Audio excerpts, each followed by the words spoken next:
Shalom, people of Judah, people of Israel, Yasharala. Shalom, people of the Iroquois nations. Shalom, people of the Gonquian nations. That is Judah and Israel. Stand up. Shabbat Shalom, Apallah, Ka, Tawab to all my descendants of Israel and Judah. Alright, we want to get to why did the Vatican remove 14 books from the Bible. Alright. Yeah, that's a good one. That's a good one. I'm talking to my Hadana Sani, my Shawnee, Tukamesh, my Great Lakes, what it do? My Cheyenne Valley, Pleasant Ridge, Wisconsin, what it do? Sheboygan, Chippewa, Indian, Mound Park, what it do? Augustus, Wisconsin, Chippewa Valley. Alright. My Algonquin, my Chippewa, my Oyibwa, my Anasazi, my Anishinaabe, my Algonquin, my Sultans. Yeah, my Sultans, the Moroccos, my Israelites, my Potawatomi tribes, what it do? My Ame'rican indigenous tribes, what it do? My sachems, my shamans, my medicine mans, my spiritual leaders, my traditional healers. It's time to stand up. Alright, why did the Vatican remove the books from the Bible in 1648? What's really going on?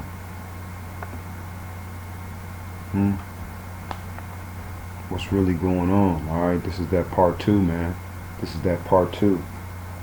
This is that part 2 of that 1807 slave Bible on display. Alright.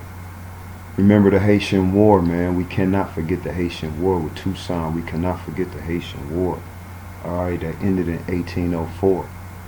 Alright. Ended in 1804, as they say, right? But why did the Vatican remove 14 books from the Bible in 1648? Alright. So they're removing books from 1600s all the way to the 1800s. When was the 1600s? Anybody know? When was the 1600s? Anybody know? Alright. Does anybody know? Alright, it says the Vatican Church of Roman. Hold on one second. Shalaki, Shalom. Alright, so it says the Vatican Church, or the Roman Catholic Church, has a long history of corruption and deception. Alright, so now we know who it is, the Vatican Church, right? The Vatican Church is responsible, right? Or the Roman Catholic Church, right? Has a long history. Alright, now when we talk about Roman, let's not get it twisted. Alright. So it has a long history of corruption and deception.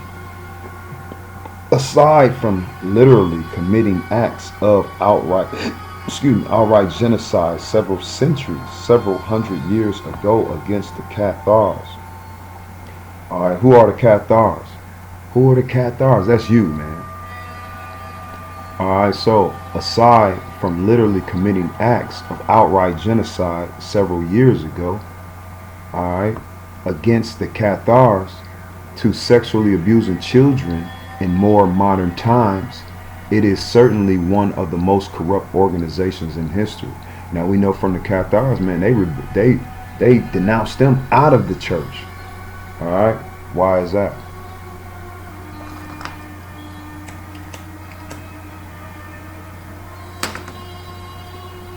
Why is that? Because the Cathars were they had the true Ruach. Alright, they're some of your true profound spiritual leaders for Hawa. Alright, spiritual priests for Hawa. Alright, so to sexually abusing children in more modern terms, alright, it is certainly one of the most corrupt organizations in history. Alright, outright genocide several centuries ago against the Cathars. Genocide. Alright. That's you, my Naga. All right, in the 1611, in the year 1611, the Bible was translated from Latin to English. Okay, back then the Bible contained a total of 80 books and at least 14 books, which today have been excluded. All right, excluded, made up. The end of the Old Testament and were as follows. All right, what does it say? It says, in the year 1611, the Bible was translated from Latin to English. Back then the Bible contained 80 books and the last 14 books, which today have been excluded. All right, made up the end of the Old Testament and were as follows. You got 1st and 2nd Esdras, all right, Tobit, Judith, the rest of Esther, all right, the Wisdom of Solomon, Ecclesiasticus, you know you ain't got that, Baruch, all right, and the Epistle of Jeremiah, the Song of the Three Holy Children, the History of Susanna, Bel and the Dragoon, all right, the Khan, the Prayer of Manasseh, 1st and 2nd Maccabees. All right, in 1684, all of these books were removed from all versions except for 1611 edition, which was the first edition translated to English. So in 1684, right, as they say, anybody know when 1684 was? Okay. So in 1684, all of these books were reformed from the versions, all right, from all versions except the 1611 edition, which was the very first edition translated to English. All right, in the first edition, you will also actually find that Jesus' name is spelled Jesus, right? And pronounced Yahweh, Yahshua,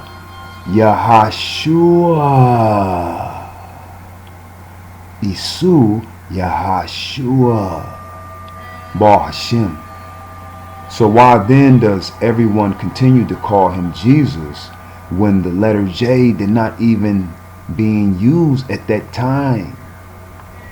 All right, one of these books that is particularly interesting is the Shekinah, the wisdom of, who is that? Who is that? All right, Solomon the Builder. All right, Savannah Totex, Solomon the Builder. All right, for those who don't know, Solomon is one of the most legendary characters from the Bible, from the Torah. All right, he was the son of David and is alleged to be the wisest man that has ever lived. He is painted largely as a benevolent figure, but what you read in this book will make you question everything you were told to believe about him. All right, we reserve the following excerpt, Solomon. All right, we ain't gonna get into all that. All right, well, let me see. All right, you can check it on your own though, but Wisdom of Solomon 2:1-24. For ungodly said, reasoning with themselves. All right, for the ungodly said, reasoning with themselves, but not all right. Our life is short and tedious. In the death of man there is no remedy, neither was there any man known to have returned from the grave.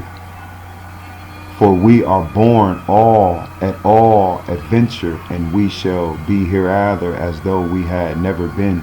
For the breath of our nostrils is as smoke, and the little spark in the moving of our heart, which being extinguished, our bodies shall be turned into ashes, and our spirits shall vanish after a soft air.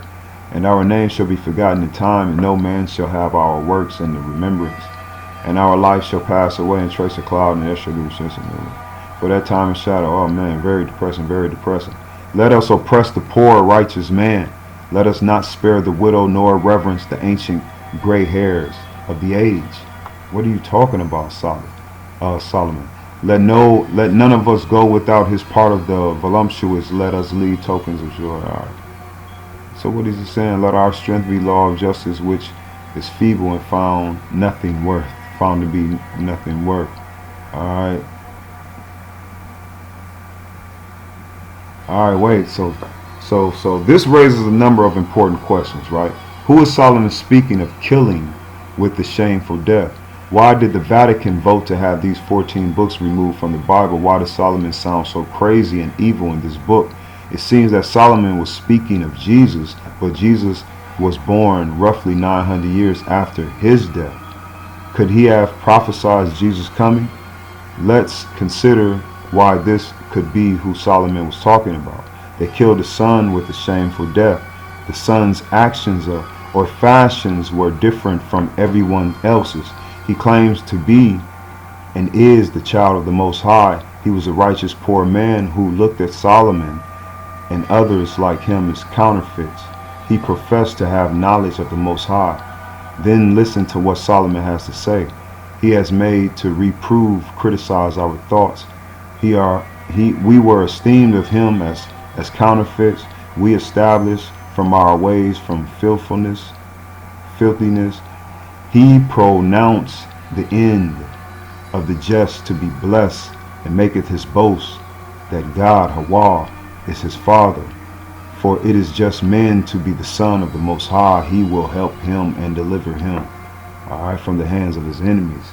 And one last thing I would like to point out is when Solomon says, let us oppress the poor righteous man, let us not spare the widow, nor reverence the ancient gray hairs of the age. This really disrupts everything we thought we knew. Solomon really and truly sounds evil.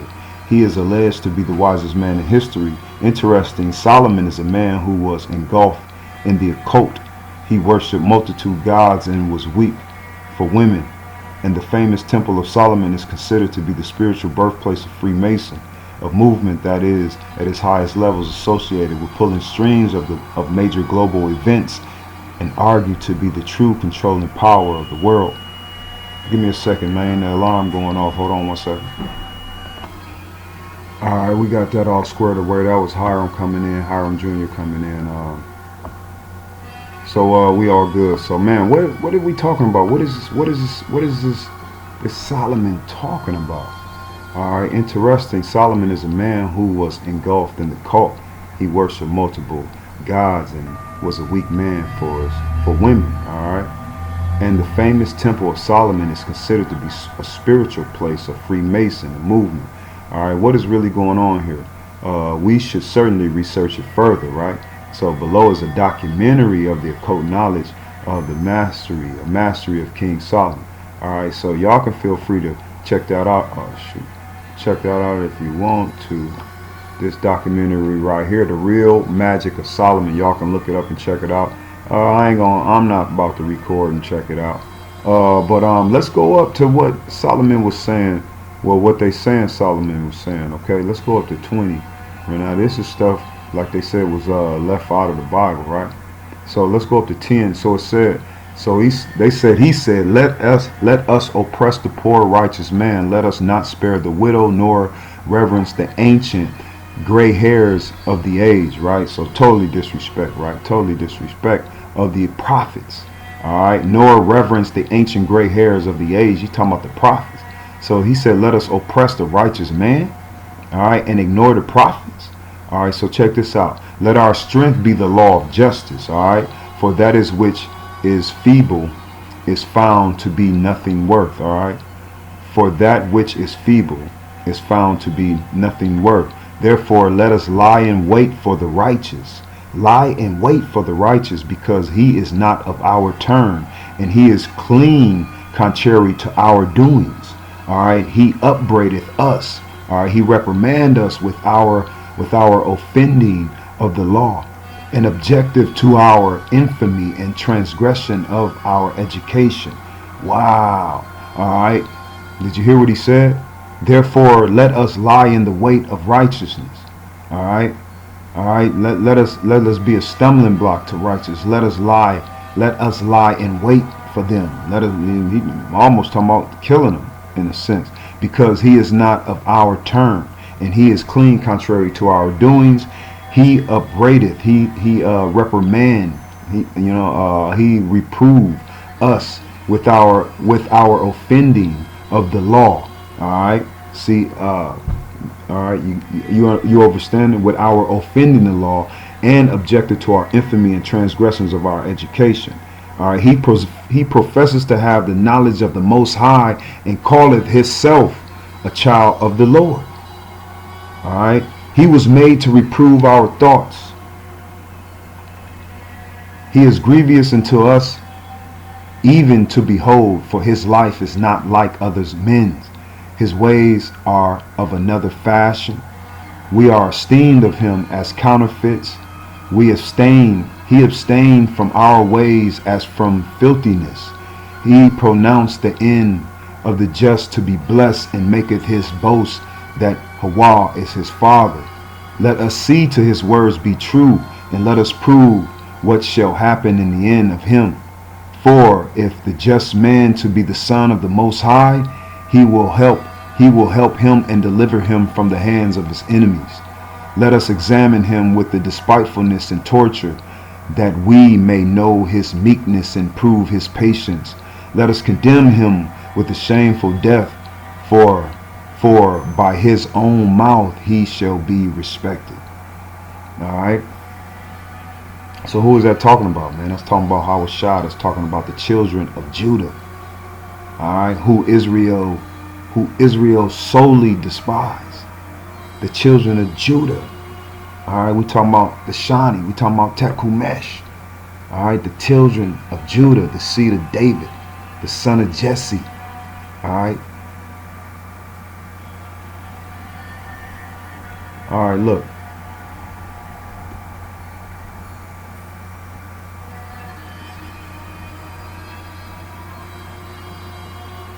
That's that drop. Y'all go check it out, man. Y'all go check it out. So we talking about books that's what? The Vatican removed 14 books from the Bible, right?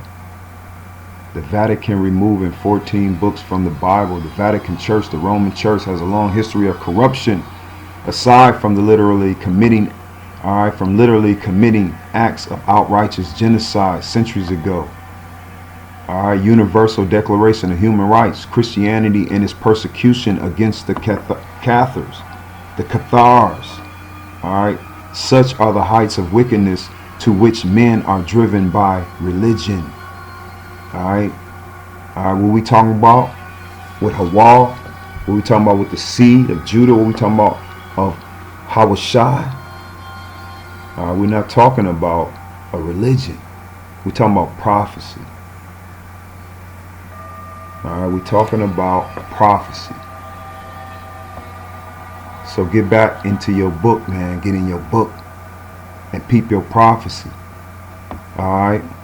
1,000 years or so after its birth, mainstream Christianity was still in the competition with other religions in Europe and in the Middle East. Often these religions were so intermixed with Christianity, or Christianity was so intermixed with them, that it was so easy for the Roman Church to decide whether they should be persecuted as infidels, heretics, or schismatics. The Cathars were case in point. They were in some ways spiritual successors of the Manichaeans. The Manichaeans, who had been followers of Mani, who claimed to be the Holy Ghost incarnate. His beliefs were based upon Zoroastrian and Gnosticism, and had a profound effect of the early Christian church. St. Augustine, remember, had been a Manichaean for 10 years. The religion was declared heretical when the Christian church achieved power within the Roman Empire, but it flourished elsewhere. Manichaeans survived in China up into the 11th century, and the Turkestan and in Turkestan up into the 13th century in Europe. In Europe, their ideas also survived despite persecution and friends of God. Little is known about the Cathars. Most of the information about them has been destroyed. Has been destroyed, and what we know has mostly been abduced from Catholic records. This is rather like reconstructing Jewish theology from Nazi records, of the Holocaust, which is some, come on. Records are biased and incomplete. What we do know is that the Cathars were ascetics. Ascetics. Their ministries and teachers called prophets or perfected ones, perfected ones were vegetarians. They were vegetarians. The perfected ones were vegetarians. They generally adopted a life of extreme devotion and simplicity. Both men and women could become prophets. All right, they lived in poverty. The men traveling and preaching. All right, they earned their livings by cloth making, shepherd herding, and other trades. Followers were not expected to adhere to the same aesthetic standards as the prophets. All right, the prophets, and were permitted to eat meat and engage in sex. They had a low opinion of the institution of marriage. All right, so it said the followers were not expected to adhere. All right, so they had a low opinion of the institution of marriage and thought to have practiced birth control and abortion. This we talking about the followers. All right. They disagreed with the Roman Catholic Church on many points. They took the view that if sex was agreeable to both partners, then it could be not to be. See, this was the point, what they talking about, they lied about. They were lied on. All right, the Catholic Church lied on them about this part, and they genocide, they killed them. All right. Cathars regard themselves as Christians. They used the New Testament, especially the John Gospel, and repeated the Lord's Prayer with the addition of the words, For thine is the kingdom, the power, and the glory, forever and ever. Alright? Which the Roman Church regarded as evidence of hearsay before it also adopted this ending. Alright, so you can understand that they were vegetarians, man. Alright?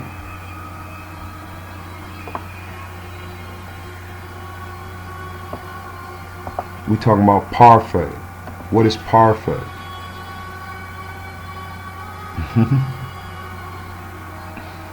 See how they play with you. See how they play with you. Let me tell you a yoga, huh?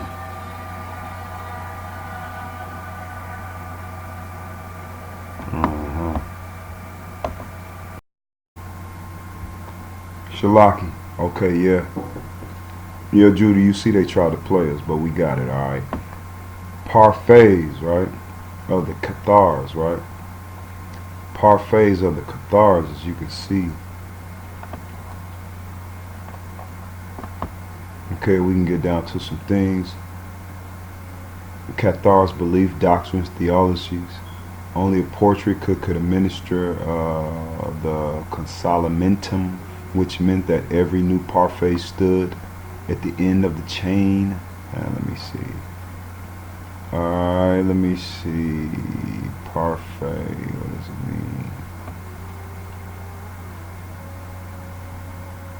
mean? Okay, part of history of the Cathars, a good life, France. Cathars did not believe in the cross. Okay. Statues or any other trappings of Catholic faith. The parfaits did not ask the believers for monetary offerings, which had to be huge selling point. Okay, the parfaits did not eat meat, drink alcohol, or practice sexual relations. They lived and worked together. Alright, and as you can see, here's the Ankh. Alright, here's the Ankh. This is a symbol of what? Of what David wore. Okay, now we're talking about the Tau. They're talking about the cross. The cross, which is really a sword, okay? We're talking about the Tau. Alright. Your 4 cardinal points. And then we're also talking about this 8-pointed star also. Alright. Which were seals. Alright, that were, as they say, given to David. Alright. This is that high priest seal, the Ankh. The priest of the order of Melchizedek, high priest. Okay. So this is where you, in those times, this is where you only seen that. Alright, which they say now is the sign of Kemet or whatnot, but you gotta understand the deeper meaning of the Hebrew meaning of the Hebrew faith. This is the high priest cross, the high priest, okay? This is the Ankh, not the, you know, what they call it today, the Ankh. Okay, yeah, and also where we see the war on the Cathars, right? It was present in New Orleans, as early as 1022, when 13 parfaits, the name of a ascetic Cathar elders, were condemned to the stake. Okay, so the Catholic Church killed the Roman Catholics, so-called Roman Catholics, in 1022. All right, which would be a more accurate date, 1022. All right, where they took 13 parfaits to the stake. Shalaki, I just wanted to clarify what we were talking about. When we're talking about the Cathars or the parfait, okay, the parfait from the French just means perfect.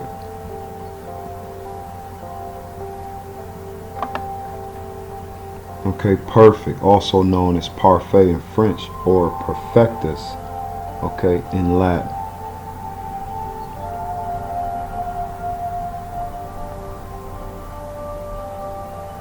Okay, the perfect was not clerics in any way, but were merely members who had become adepts in teaching, okay, and those in whose role was that of aiding the ordinary members achieving the rewards of belief and practice. Okay, we're talking about the poor, okay? Men and women could become perfecta, could become a Cathar, parfait. This was Israel, okay? This was Judah. The term reflects that such a person has seen by the Catholic Church in a perfect heretic. Okay? Perfecti was expected to follow a lifestyle of extreme austerity and renunciation of the world, which included abstaining from eating meat and avoiding all sexual contact. By that virtue, they were recognized as transmaterial, spiritualized angels, dragoons by the followers, okay, the credentas,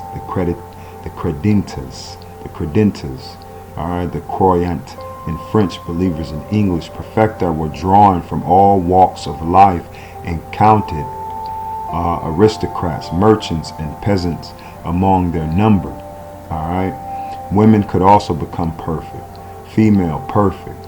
All right.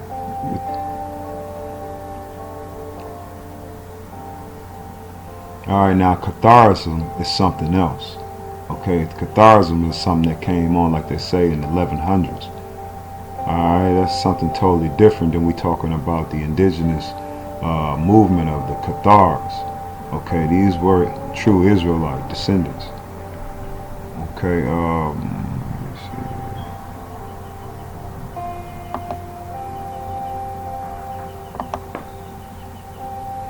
Okay, we went to this ad again, but I wanted to go down because I think we missed something.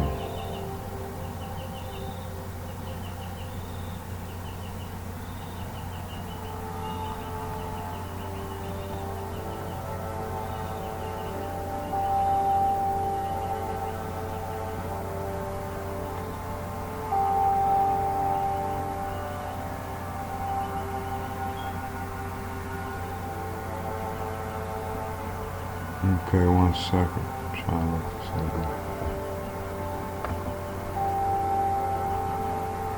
Okay, let's go over to Gilead. Clearly, Cathars clearly regarded themselves as good Christians, since that is exactly what they called themselves.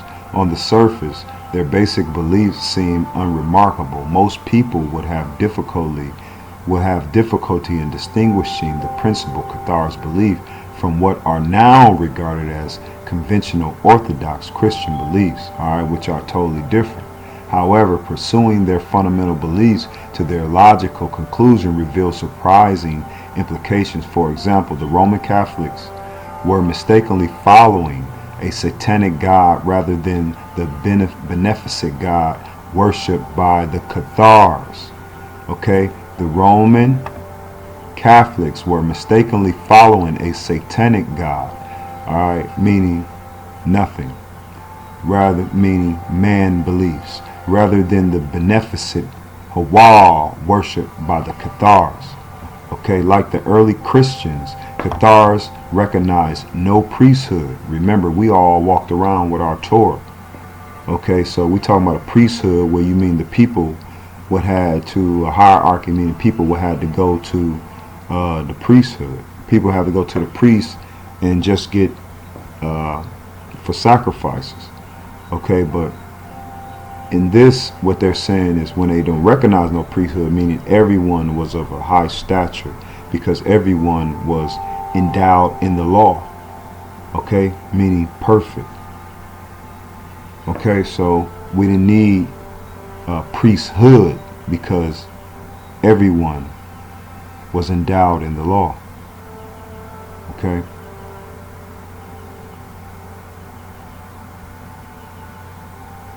Okay, Cathars had a church hierarchy and a number of rites and ceremonies. They believed in reincarnation and in heaven, but not in hell as it now normally conceived by mainstream Christians. Okay, you know how Christians be like, you gonna burn in hell? You know what I'm saying? When we understand that realistically we're talking about in this lifetime that we will seek a new heaven. Okay, so it's the Antichrist who talks about hell or whatnot, but we know we will seek a new heaven. You understand? Whoever's outside of that, you can call that what you want, but it ain't heaven. Okay, so the Cathar view was that their theology was older than that of the Roman Church, and that the Roman Church had corrupted its own scripture, invented new doctrine, and abandoned the beliefs and practices of the early church. Okay, so you hear that? So the Cathar view was that their theology was older than that of the Roman Church, and that the Roman Church had corrupted its own scripture, invented new doctrine, and abandoned the beliefs and practices of the early church. The Catholic view, of course, was exactly the opposite. They imagined Catharism, right, to be a badly distorted version of Catholicism. In addition to accusing the Cathars of faulty theology, they imagined a range of abominable practices which would have been amusing, except that converting into propaganda. Okay, they led to the death of the countless thousands through the Cathar Crusades and the Inquisition. Okay, the Romans seemed to be successful in interpreting Cathars and Cathar beliefs by the early 14th century, okay, which were the 1300s. But the truth is more complicated. All right. So, and they tell me when they really tell me, man, listen. They're talking about just 100 years ago. Okay. For one thing, we're only in the 1400s now. Okay, we're in the 1400s right now. So you subtract 500 and maybe 87 years off the time right now, and that's what you're going to get. We're in the 1400s right now. Okay, so when you talk about the early 14th century, that's the 1300s. You're talking about just 100 years ago, 100 and something years ago. Alright, so, but the truth is more complicated. For one thing, modern historians have shown that many Catholic claims were false, while they had vindicated many Cathars' claims, and there is a case that the Cathar legacy is more influential today than has been at any time over the last 700 years. Okay.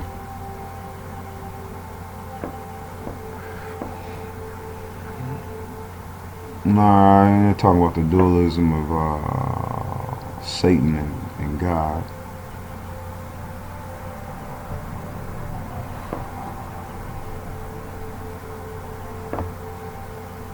Okay, according to later Cathar ideas, okay, hold up. Let's go down a little bit. Okay, the realm of the good God, heaven, was filled with light. Some Cathars regarded the stars as divine sparks or souls, right? Or angels in heaven, right? The realm of the bad God was the material world in which we serve out earthly terms. Satan had entrapped these divine sparks and created mankind as their prison. Thus was a part of the good God trap in all men and women longing to rejoin its maker. The bad God filled humankind with temptations to frustrate souls from overmaking the reunion. They could be tortured by disease, famine, and other travails, including man's own humanity to his fellow man. Yet the bad God had no power over the soul, a divine spark of the good God. His remit was confined to material things. Any hell that existed was here on this material earth. To be confound the bad God, to confound the bad God, it was necessary to abstain from all earthly temptations and to strengthen the inner spirit by prayer.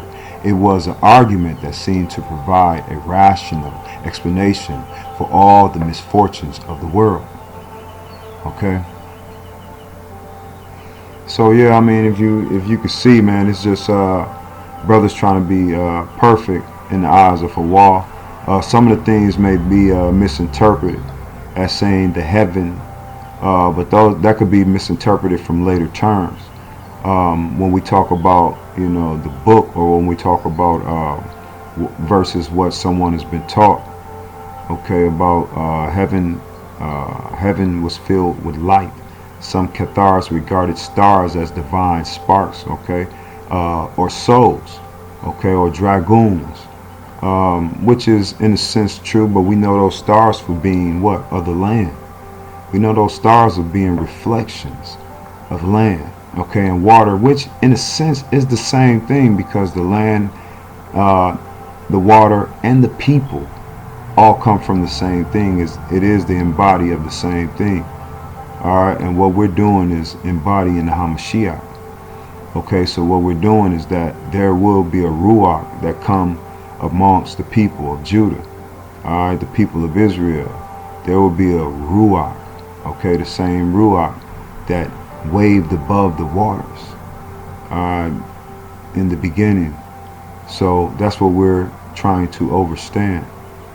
Okay, so we understand how a lot of our cultures and indigenous beliefs to our Creator and indigenous beliefs to our land has been corrupt, alright, and retaught in a blasphemous way.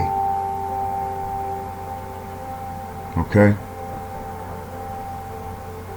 So like you said, we guys gotta keep pounding the pavement.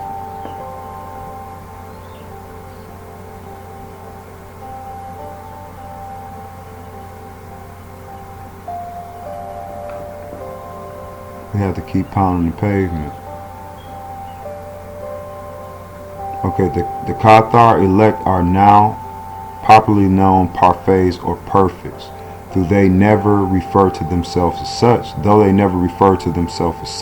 they also believed in I can't pronounce that word, but metamorphosis. Can't pronounce that word.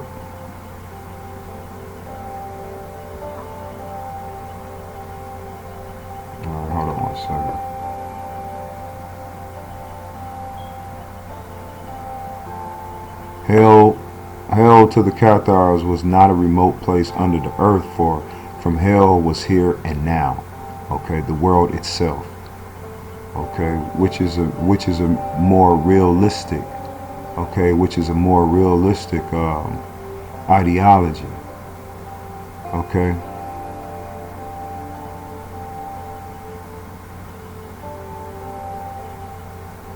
So yeah, you just going over, man, as you can see, is where you can see where they try to hijack us, man, through these times and the teachings to as a device or instrument or tool to enslave the people. Okay, to enslave the people. So y'all can check this out. I'll drop the link. But as you can see,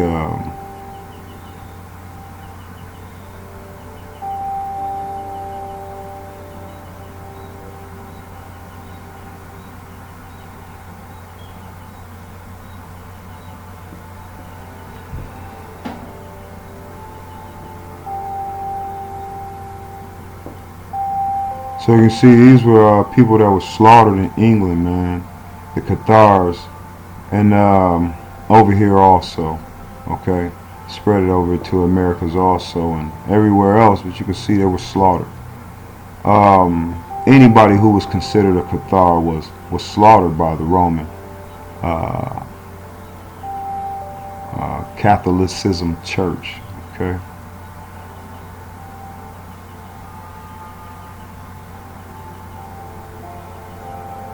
Okay, by leading a good enough life, human beings, or rather their souls, could win freedom from imprisonment and return to heaven. Okay, to that beautiful place, the immaterial realm of the good God. Death was no more than taking off a dirty tunic. Okay.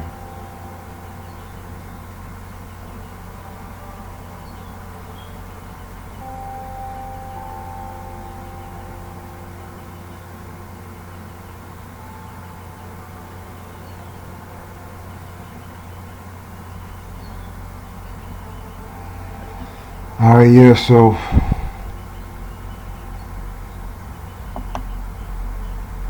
just wanted to give you some meaning on that Cathars. Y'all check it out for the war on the Cathars, but I just wanted to give you some meaning. Because it all goes together, right? Alright, so y'all guard, man, y'all grill. Okay, we talking about the Cathars. Alright.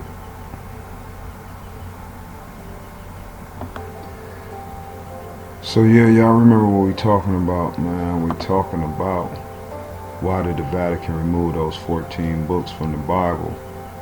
Alright, in 1648. Or why did they just, why did they even mess with it? Why did they even bother with it? You know?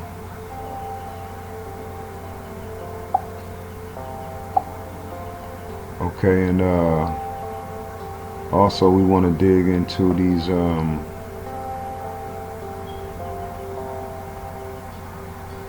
where is that at the wisdom of Solomon. Okay, the wisdom of Solomon. Okay, remember, man, we talking about the wisdom of Solomon. All right, about removing the books. Okay. Now we got it here in the article where it's talking about the wisdom of Solomon. So let's go and check the actual wisdom of Solomon. Check the actual wisdom of Solomon. Okay. And as you can see, when we go down to 10, it says the same thing. Let us oppress the poor righteous man. Let us not spare the widow, nor reverence the ancient gray hairs of the age. Okay, let our strength be the law of justice, for that which is feeble and found to be nothing worth. Therefore let us lie in wait for the righteous, because he is not for our turn. He is clean contrary to our doings. He upbraideth, he reproveth us with our offending the law, and objected to our infamy and transgressions of our education. So yeah, man, you know, Solomon, right? What, he was really on one, huh? He was really on one. But you know, the word don't be lying. So if we go over to, where was that? Let's check it out. Alright, because remember in 1 Kings, if we go over to 1 Kings, I'm waiting on this sword to come up. Alright, if we go over to 1 Kings,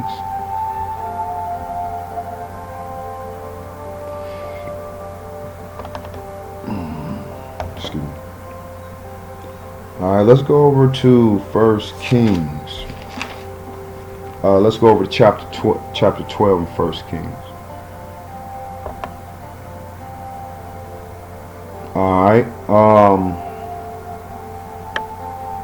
so let's go over right before, let's go to 11, because right before that it's going to give you a summary, right, in verse 41.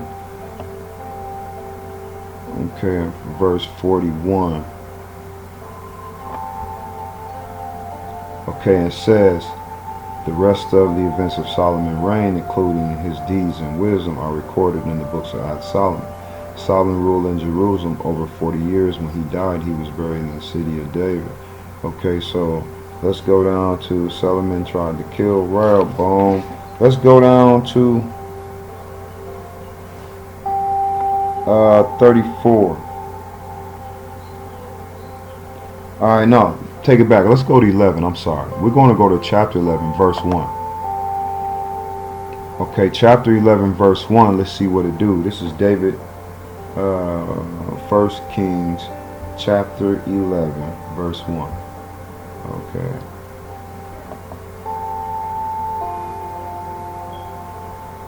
Solomon turns from Ahchwa. Okay, so now we getting where we see what's going on. Alright, Solomon turns from Ahchwa.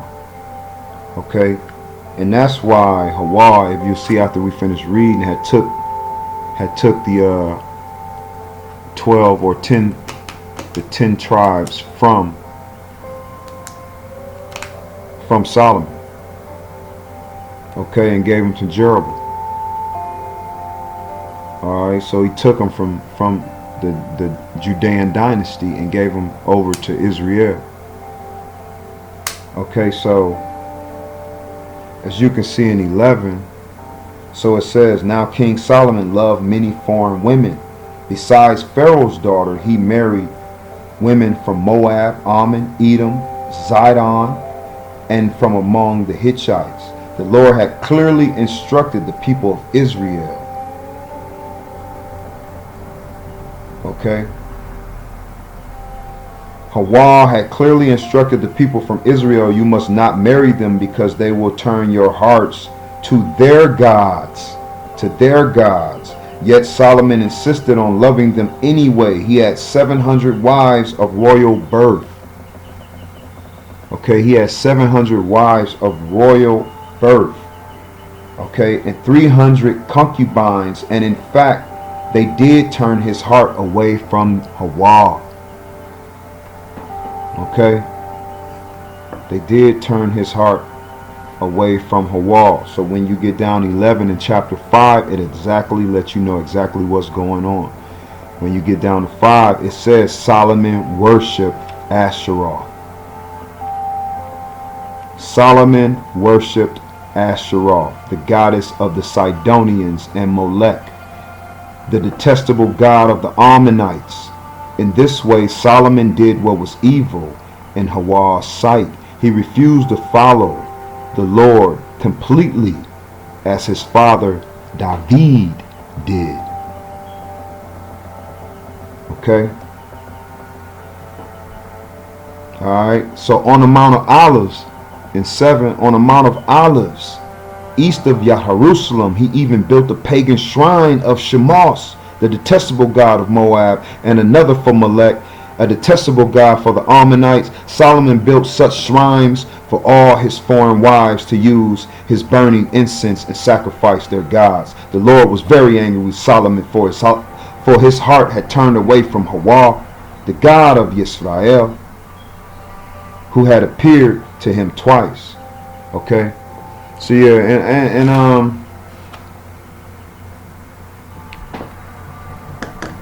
so yeah, so now we understand. Okay, so I just wanted to, to check that out, to go over that, man. And I know Judah, Israel is astonished. It was something on my mind too from our sister Cece. Our sister Cece, I just wanted to clarify too with Judah and Israel. See, we have to understand that Ephraim, Benjamin, Ephraim is with the tribe of Judah. Okay, and Israelites. Okay, Israelites are the 12 sons of Jacob, which include Judah.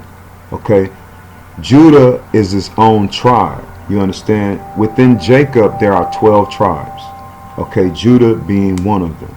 Okay, so when we talk about Judah versus Israel, that's because Judah was a sacred tribe.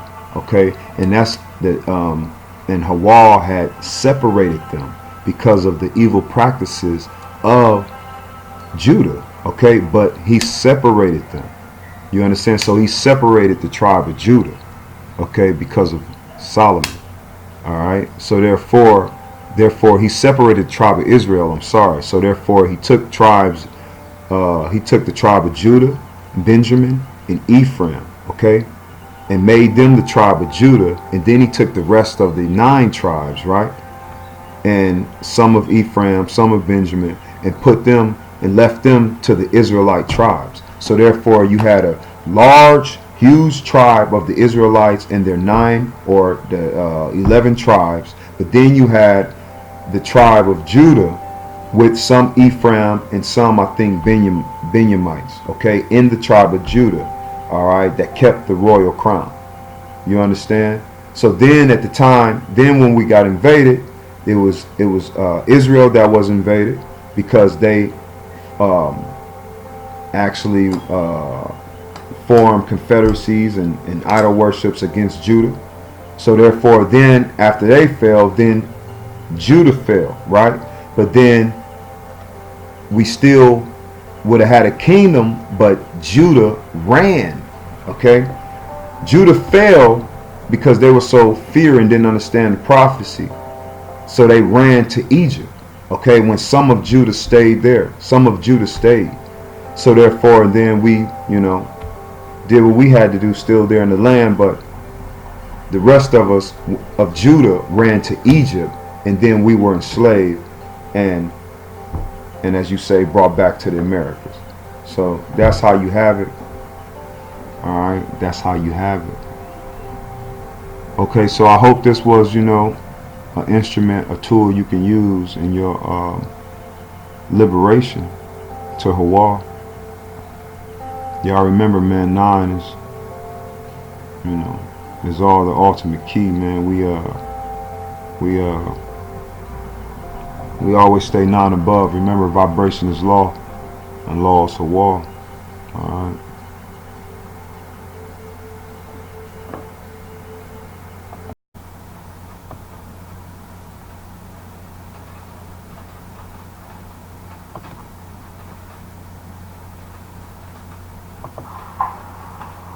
So I'll come get some of this raw stuff. Hello, peace, prosperity, shalom. Hiram Jr. signing in. We got priest on the side of me. Hiram Senior in front. We got some good veggies, raw veggies. No flame has been put to them. We're eating them. We're getting all the water from them, the wata. And today I just want to, it's a solo drop, my first drop, being transparent with my drop, so forgive me if I stumble. Forgive me if I stumble a bit. I want to start with a prayer before I jump into the Torah session, doing the Lord's Prayer. Got some mushrooms, just ate some peppers, all good veggies. But as I was saying, I'm doing the Lord's Prayer from Matthew chapter 6, verse 9, and it starts with, Our Father, which art in heaven, hallowed be thy name, thy kingdom come, thy will be done, on earth as it is in heaven. Give us this day our daily bread, and forgive us our debts as we forgive our debtors. And lead us not into temptation, but deliver us from evil. For thine is the kingdom, and the power, and the glory, forever. Amen. Amen. Lord, blessings for that. We got that from Mama Hiram. I just want to jump in this Torah. Now, I'm going to be jumping around a little bit. I'll let you know from the beginning, we'll be reading out of Hebrews, Psalms, Acts, and Matthews. So that's 4 books I'm reading out of. I'll be jumping out around, so you might want to bookmark those so you can follow along. Now I'm just going to jump around now and start with Hebrews. Hebrews 11. Hebrews chapter 11, verse 6. Give you a second to get there. Allow myself to get there. I told you I'm be a little transparent. I'm still trying to remembering, where these books are without using my index, but I'm a little rusty. But that's the beauty of it. You'll see my process. You'll be able to grow with me. So, Hebrews chapter 11 and verse 6 was started, but we're gonna drop the whole 11. All right. So now this Torah session was put up on me today, just by my trials and tribulations, and I got somebody that I congregate with, that I go to church with. Big shouts out to Elder Dixon. He put a few passages on my heart, and it made sense. I brought some correlation. Christ gave me the correlation to put them all together and find a bigger meaning from it. So I'm starting in Hebrews, and the Torah session is about faith and obedience together. Faith and obedience. So as we begin, Hebrews chapter 11, verse 1. Now, faith is the substance of things hoped for, the evidence of things not seen.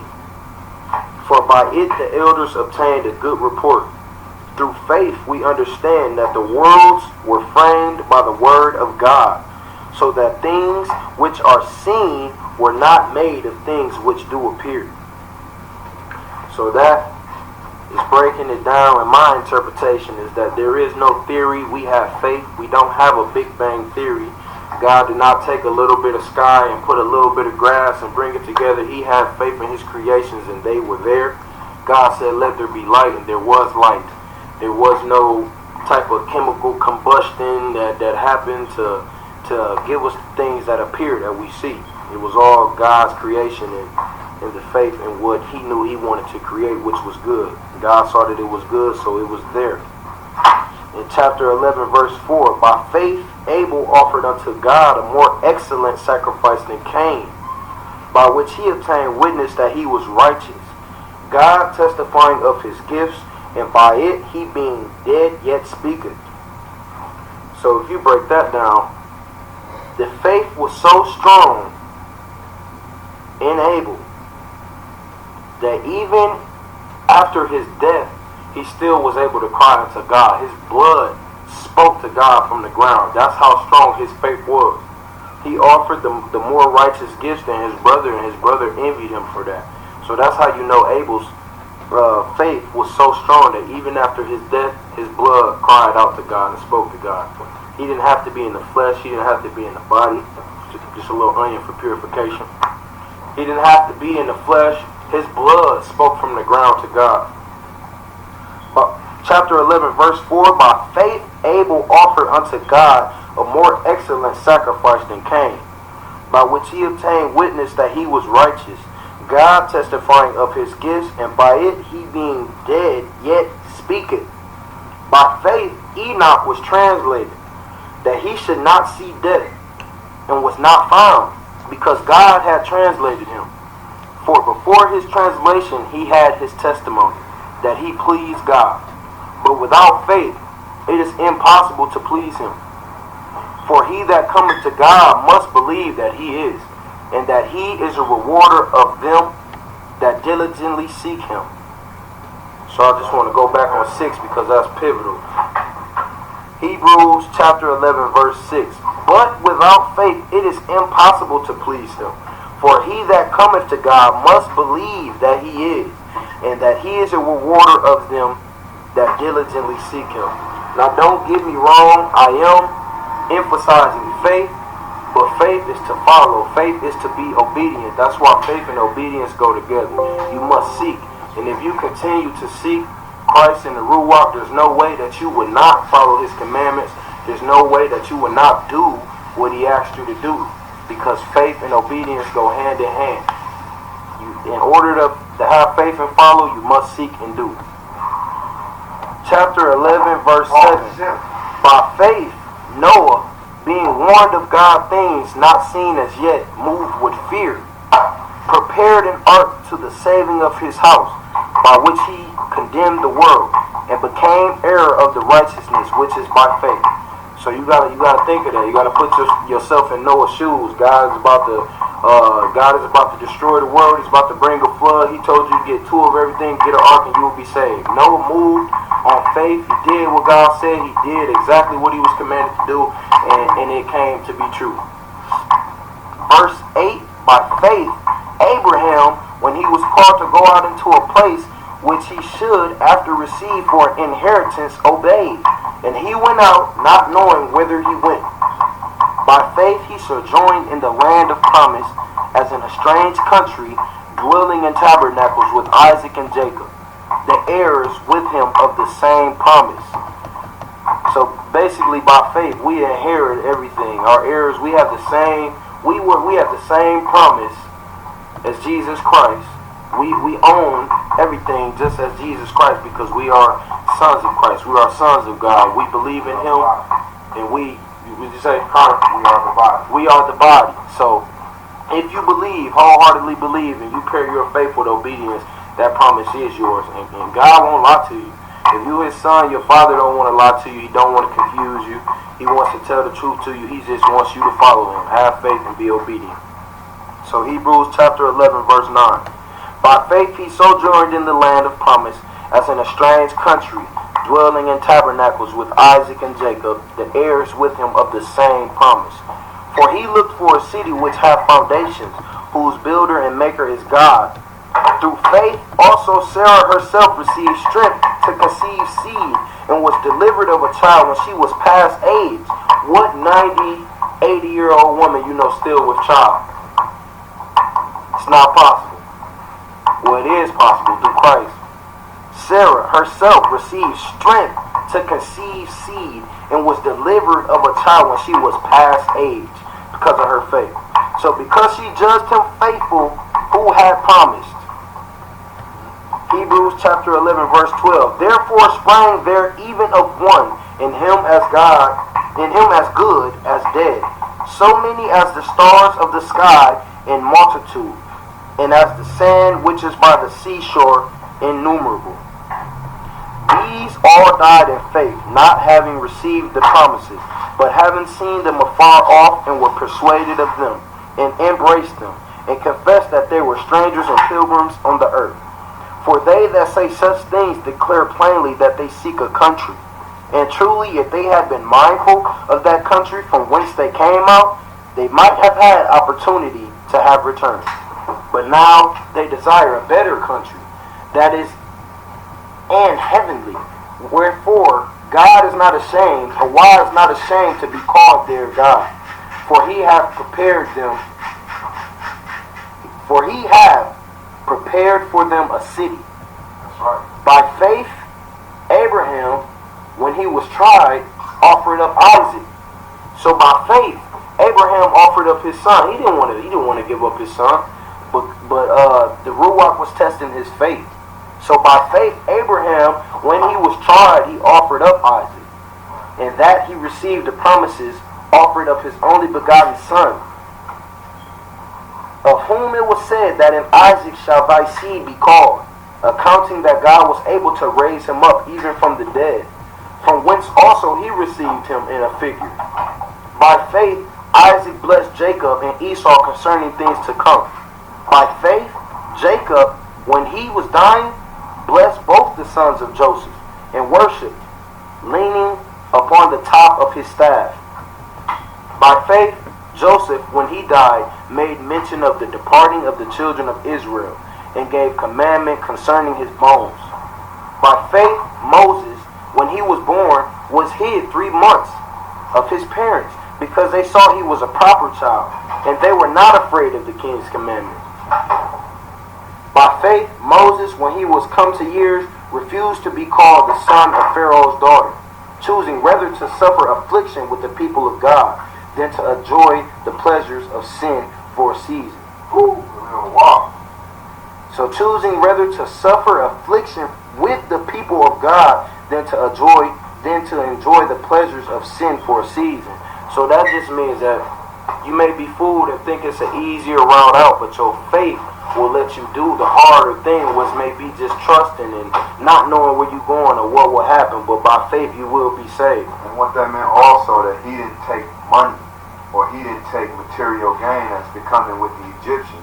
That's what they were saying, is that he denounced the Egyptians. Remember, they tried to make him Pharaoh, or they made him, and so he's saying, I'm denouncing it and walking with my people.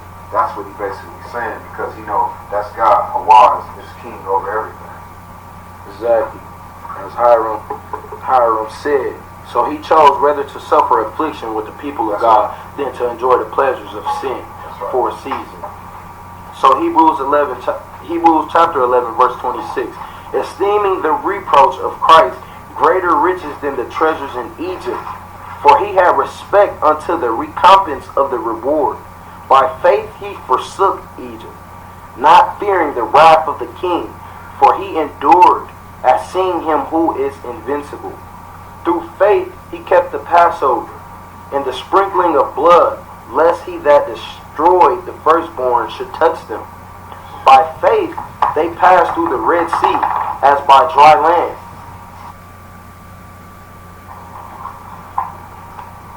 So how come some of these lost stuff?